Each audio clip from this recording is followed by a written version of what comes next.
জি, দেখেন, দেশনায়ক তারেক রহমান বাংলাদেশ থেকে পৃথিবীর যে প্রান্তেই থাকুক না কেন, উনি কিন্তু সব সময় সদা সর্বদা এদেশের মাটি মানুষের কথা চিন্তা করেন। এই দীর্ঘ 15-16 বছর উনি দেশের বাইরে থাকার পরেও উনি বর্তমান রাষ্ট্র ব্যবস্থাপনার বিনির্মাণের জন্য 31 দফা যে কর্মসূচি দিয়েছেন, এই কর্মসূচির মধ্যেই কিন্তু ইনশাআল্লাহ বাংলাদেশের রাষ্ট্র ব্যবস্থাপনার এবং আমূল পরিবর্তন হবে। এবং তারেক রহমান কিন্তু বলেছেন যে যদি বাংলাদেশ জাতীয়তাবাদী দল একক সংখ্যাগরিষ্ঠতা লাভ করে, তারপরেও উনি দেশের উন্নয়নের স্বার্থে, দেশের শান্তি শৃঙ্খলার স্বার্থে, দেশকে আগামী দিনে এগিয়ে নিয়ে যাওয়ার স্বার্থে উনি একটি জাতীয় সরকার গঠন করবেন। পাশাপাশি উনি আহ্বান জানিয়েছেন বিএনপির নেতা কর্মীদেরকে আমাদেরকে গ্রামে গঞ্জে যেতে হবে। 31 দফা নিয়ে আমরা বিভিন্ন সময় কাজ করছি, বিভিন্ন জায়গায় লিফলেট বিতরণ করেছি এবং আগামীতেও 31 দফা আমরা আরও ব্যাপকভাবে ইনশাল্লাহ প্রচার প্রচারণা করব এবং 31 দফার আদলেই জানি বাংলাদেশে একটি প্রকৃত গণতান্ত্রিক সরকার, এবং যেই সরকারকে কোনো সময় কোনোভাবে কেউ রাষ্ট্র পরিবর্তনের ক্ষেত্রে একমাত্র ভোটের অধিকারের মাধ্যমেই সরকার পরিবর্তন হতে পারে, এই ব্যবস্থাপনার ইনশাল্লাহ উন্নয়ন হবে। এই বলে দেশনায়ক জনাব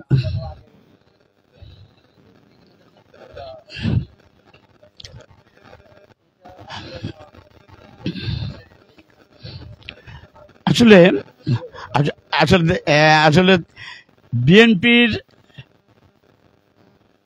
আমাদের বিএনপির রাজনীতি করার বয়স 38 থেকে 39 বছর বয়স। 40 বছর মতন, 40 বছর মতন, তার বেশি হবে মনে হয়। হ্যাঁ, তে আপনার একটি জিনিস, নেতৃত্বের পরিবর্তন হবে, নেতৃত্বের পরিবর্তনের মধ্য দিয়েই কিন্তু নতুন কিছু হবে। ত্যাগী আমরা সবাই, আমরা সকলেই ত্যাগী, এবং দেশনায়ক জনাব তারেক রহমান ত্যাগী নেতাদের অবশ্যই মূল্যায়ন করতেছেন এবং ভবিষ্যতেও শুধু আজকে কমিটিতে থাকলাম না বলেই মূল্যায়ন হলাম না তা কিন্তু না।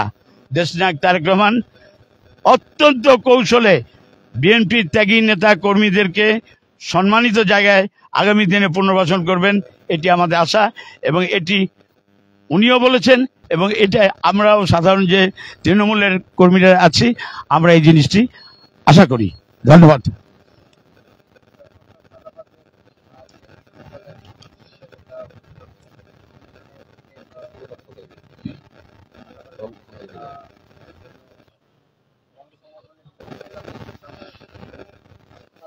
জি,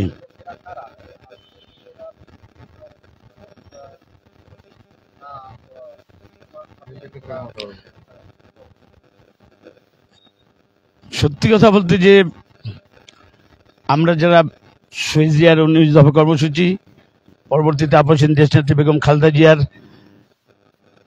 নেতৃত্বে আপসহীনভাবে এরশাদ স্বৈরাচার বিরোধী আন্দোলন করেছি এবং দীর্ঘ 17 বছর দেশনায়ক জনাব তারেক রহমান নেতৃত্বে আমরা যারা বিএনপি করি, আমরা মনে করি যে আমরা শহীদ রাষ্ট্রপতি জিয়া রহমানের সেই আদর্শ নিয়ে আজকেও আছি, আগামীতেও থাকবো।